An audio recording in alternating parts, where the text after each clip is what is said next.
All right, Q&A time here with Rick Harrison, ladies and gentlemen. That's right, so don't be shy. You get to ask the man a question. All right, so here we go. Who wants to go first? Don't be shy now. Oh, yeah, go for it. What's about the rarest autograph you've seen in here? Rarest autograph? I don't know. I've had George Washington, Abraham Lincoln. I've had just about everything. So. Anybody else, guys? Whose idea was it to start the show? Mine. No, No, it was, back in the day, I mean, like right before the Super Bowl, I put out some of my Super Bowls on eBay, and I was always a media whore.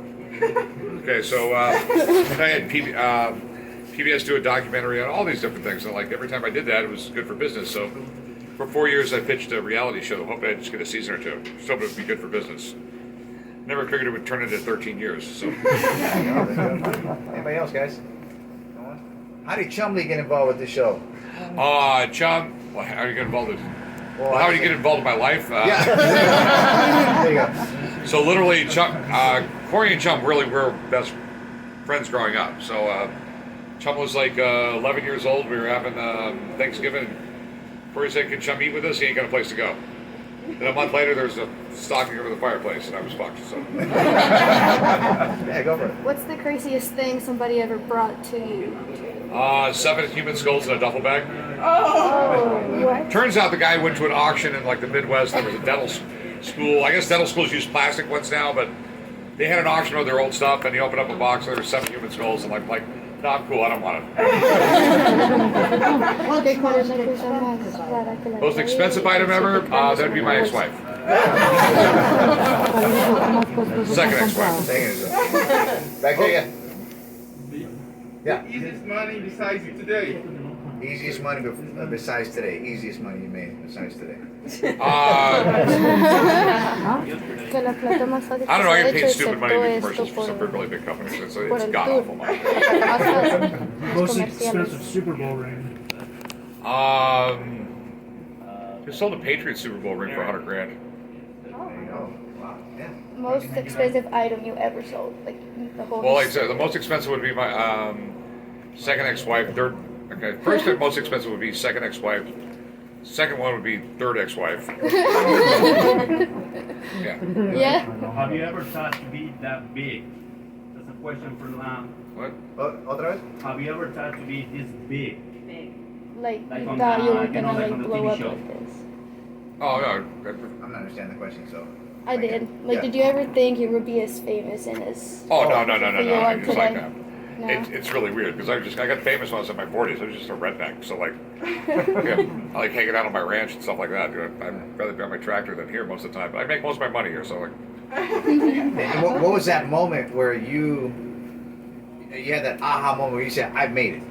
Well, no, I mean because the show came out in July of '09, and then business was picking up over it. But then I took a couple of weeks off for Christmas, and I came back, and there was like 100 people in line to get into the pawn shop, and the fire department was down here saying I had too many people in it, and it's been like that ever since. Anybody else, guys? Yeah. Were you ever going to move from this location, or? No, I own the block. Oh, really? Yeah. He owns a block. How do you decide what you're going to show on the show? Well, no, I mean people email and stuff. They want to sell me and stuff like that. And most interesting stuff, we say we just schedule them to come in. There you go. Anybody else, guys? What about your restaurant? Fucking amazing. Voted best barbecue in Nevada 17 times. Brother, it's hands down. Yeah. Anybody else, guys? Going once, going You twice. seem to enjoy like blowing up. You had some things. Which on guy your doesn't want like farm, fucking blowing shit up? I get paid to do it. Okay. There you go. All right. Do you have Christmas parties here? For my employees and stuff, yeah, I throw big bashes. Yeah, you can see like the poster right behind you. Oh, wow. I don't know if you're gonna say, I love Colombia. Yeah. For a video. I love Colombia. All right. All right, see you guys. Thank you guys. Guys, we're gonna get right this. Monsters, and they're I think it was Concepts with the skate shop that did them, and they did blue and red for the first release. They've done other ones since, but the yellow ones were friends and family. There was only 36 pairs made, 2 of each size. So I got one of the 11s and a half, which is a full size too big for me. Yeah. But you know, it's really hard to find them. So. There you go. Anybody else, guys? Any other questions? Yeah. Hi, when you came across that ZZ Top shirt, I mean the deal, did it get to the, is it still in the, I don't even know what you're talking about. there was a jacket that y'all Was bought. I in it? Tall. Yes, Tall. you started and you had to go get Rick for the ZZ. I honestly don't even remember it. I'm sorry. We do so much. I understand. It probably was sold online though. Was it recent? Well, yeah, but him and Rick paid 20 apiece for the jacket. Oh, it was his actual jacket. The actual Okay, jacket now with the I remember. rhinestones. I forget what happened to that. It Yeah. was supposed to go to the deal. They were going to send it up to some in Texas. Some. Yeah, you know, I honestly like once we film with it, I walk away from it and never think about what happens to it. We have so much. You got so much. I got Yeah, you. what you guys see is literally 1% or less of the actual business we do here. So, yeah, I don't worry about what happens to it after I film with it. I just worry about You just do your job and that's do it. my job and let someone else do theirs. Yes, sir. But it probably got off to the right spot. There you go. Anybody else, guys? Yeah, go for it. You still do work on the floor? Not very much. No, we're not. We really don't have time to, or when we're out there, no one wants to shop. So. I got one for you, Chum. So what was that moment where obviously you guys have been filming since 2009, but there was a moment there, where you just go like, hey, look at me. Like, what was that point? Did you have that aha moment? Christmas, right after we started filming, we went on break and came back, and then there was 100 people in line every day. Wow. Well, not every day, 100 people in line every minute. Yeah. We're doing like 5,000 customers a day, so Jeez. Wow. And anybody else? it happened fast. Most popular story is how you and Corey became friends. Well, we got in a fight. Yeah, it was really pathetic, but rolled around for a little while, and then neither one of us wanted to leave, so we sat on the bench. But we had all the same friends, so. Became friends. All right. Anybody else, guys, back here? How much has this changed your life? I mean, it's a big difference. Are you still doing the same thing? I mean, I think that everyone should change. If you don't change, if you're doing the same thing you're doing last year, you're not living life right. So, regardless of what I'm doing now, it's definitely changed my life. But I'm a creature that always changes, and it's by nature. I try to always, evolve into something new. There you go. And just to fill you guys in, he was a DJ at one point. He's got his candy shop, and now you're into photography? Yeah, I'd like to do it all. There you go. All right, anybody else back here? What's your favorite purchase that you, since being here, that you purchased personally that went to you that's in your home? I've never purchased anything from the show. I don't collect. All I collect glass marbles. That's it.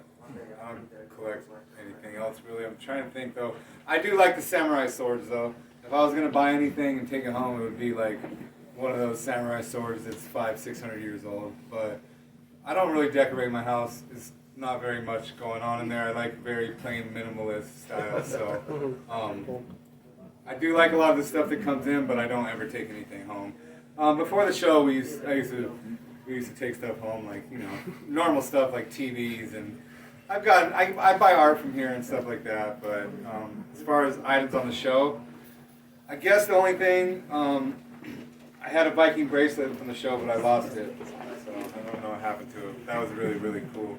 I liked it. What's the most expensive thing that you guys have gotten in the store?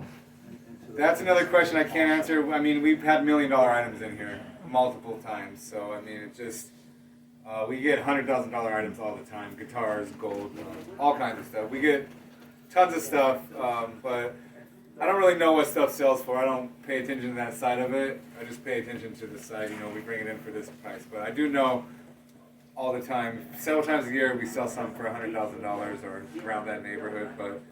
We have gotten a couple close to $1 million items before. Yeah. You ever watch any of the episodes?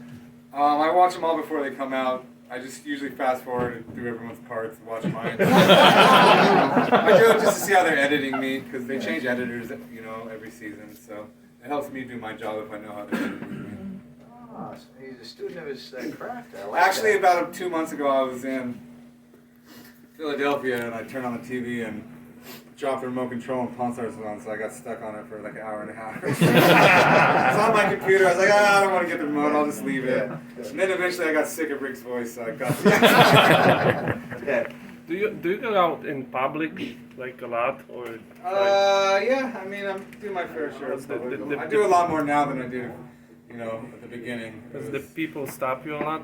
Yeah, they try to. You like it or? I don't stop unless they come and touch me. Yeah. Oh. I keep walking, you know, just because. I mean, if I'm in a small, like if I'm on the strip, I keep walking unless they like come touch me and stop me. Because sometimes when I stop, you know, it's like a build up. But I try to stop real quick and take a picture with everyone. And you know, if I'm walking by someone, they see me. It's when they yell my name from across the floor that I don't stop. But if I'm like walking past like this, I'll take a quick picture and continue moving. But I don't, you know, I try not to stop and get caught up in the same conversation over and over.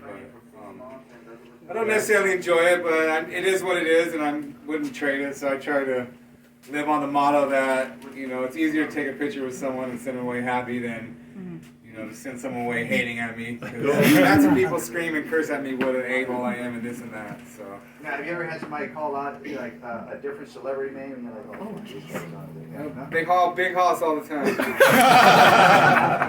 That's cool. Anybody else, guys? Going once, going twice. Guys, just give it up for CHUMLEE here, guys. Thank you, guys.